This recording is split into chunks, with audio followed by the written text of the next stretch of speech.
and welcome to the Bourbon Bear. We have a hot Week 1 matchup against the Green Bay Packers. And Bondo, before we get too deep into it, how do you think the Bears are going to perform this year? We're coming off of a week where we saw Thursday night Detroit Lions victory over the Kansas City Chiefs, already lighting the fire under the flames of the NFC North. Tell me what you think overall in the season. Well, the season is going to be a good one. Not like last year. We worked hard to get the better draft picks. And what a wonderful trade the Bears made. I mean, we can't lose sight of that. We're going to be good for the future. There are certain things that I can tell you this now, that 7.5, jump on it. Love it! You got to jump on that over. And I am so confident in over 7.5. Luke will pay your juice if you lose. Oh, boy. I am so confident in that. What do you think? Well, I'm Bucleandi, so I don't even know who this Luke character is, or Bourbon Bear, whatever you are. The Bourbon Bear. But, no, I'm totally with you there. So going through the schedule, we're not going to do a game-by-game breakdown today, but I do believe that with the ease of the schedule, as well as the uncertainty in the NFC North, I mean, I think you're going to split with Detroit and Minnesota. I think you go 2-0 against the Packers. Today is going to be a statement game. A lot of texts have been coming in about the fact that, hey, this has become a must-win game. But now that you have Christian Watson out, who's our top receiving option, I really believe that this Bears secondary is going to hold them to probably Jordan Love under 200 passing yards. My concern is going to be that run game, though. They still have Aaron Jones and A.J. Dillon. Our run defense has been, still young. We're hoping they get there. But what do you think the ability of Green Bay to run the ball is going to result in this game? Or how do you think the defense responds? Well, the defense is going to respond because our defensive backs are solid, okay? There's no question about it. We're not drinking the Kool-Aid like we did last year when then everybody gets hurt. And, injuries is a part of the game. But, this kid Love, they say he's okay. I saw a little bit of him in the preseason. How many games did he start? 2? I think he started 2 when Rodgers, that was COVID, I think, was the only time. And, the NFL, it's not for long when you only play 2 games. So, again, I really feel immensely good about this Bear team this year. Eberflus is, he's got his guys in for another year. He didn't lose anybody.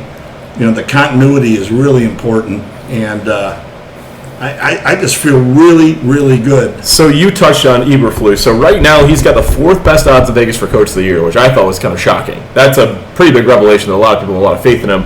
If this year does go poorly, outside of that, just a quick question for you. Is he on the hot seat next year? I don't think he's on the hot seat unless he goes 5-12 like he did last year. Well, 3-14 last year. Well, 2 games they should have gave him, but they messed up. No, I think they're going to give him another year. The Bears are always, they always feel the contracts are the ones that you abide by, which is the old school. And this is nothing against Flus, by the way. I really think he's going to be a good coach. Last year, you were playing with the hand you're dealt. You had no talent. You almost kind of wanted to tank, so it worked out great.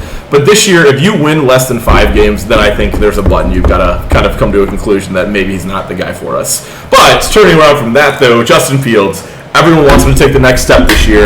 DJ Moore, as you mentioned in the trade earlier, that's an elite weapon to have. I think he's going to have a great day today. Going against Jair Alexander, though, is a fantastic cornerback. But you got Cole Kmet, you got Mooney, you got Claypool. That's a pretty good receiving room. So there are no more excuses in the passing game. So I think he'll rush around 50 yards. I don't think he's going to run that much today. But do you think he goes over 250 yards today, passing?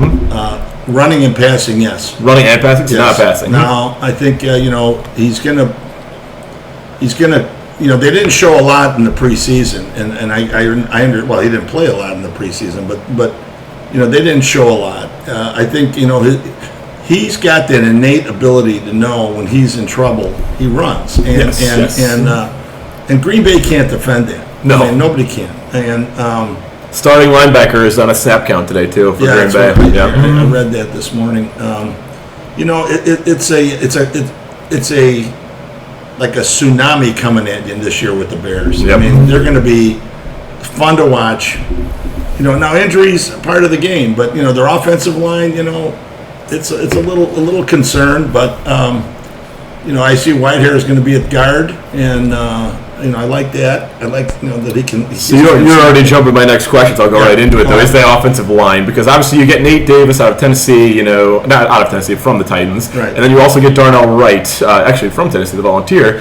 That's a new right side of your offensive line. They have not played together yet, so there's always a little rust when NFL teams build out a new side of a line or guards the new tackles, all that. I still think, though, this line is better than people think. I know there's a question with Tevin being out and IR for 4 weeks, unfortunate. He was graded our best by PFF standards player last year on the offensive line.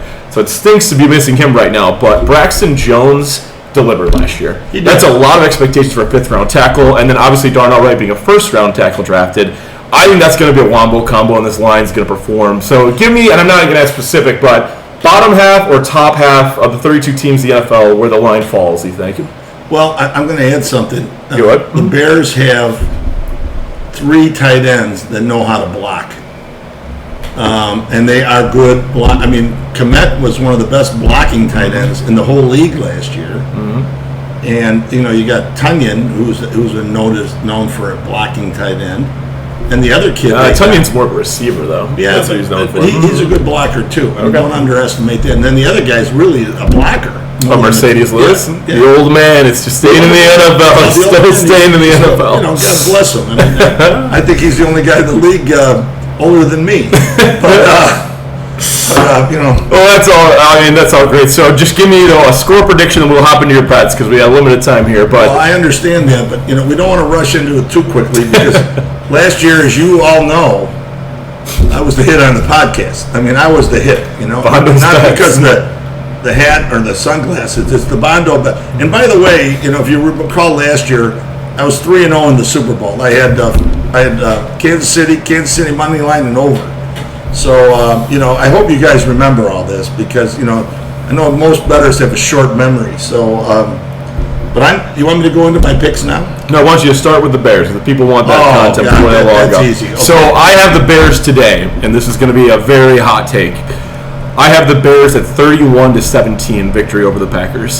So I think it's going to be a lot higher scoring than people think. It's a nice day out. I think offensively, the Bears are going to succeed. The Packers, again, I think they'll be able to run that ball though down our throats, so they're going to get some points. But I think it's going to be 31-17. What are your thoughts? Well, I had a little different number. I had 28-14. 28-14. Okay. And that's just barely going over because the over, as I see here, is 42. I think it was 43 and a half. So, mine's under. So, I really feel that the Bears will win the game.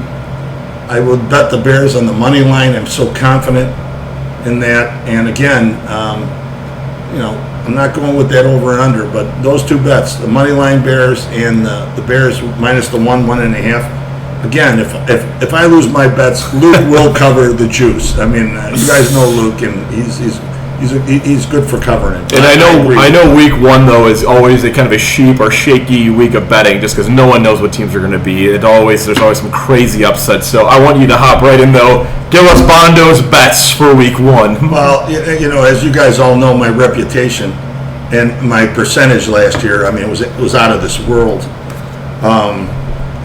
The easy picks today. All right, Bondo's 4 bets of the day. Baltimore, lay the points. Texans got nothing.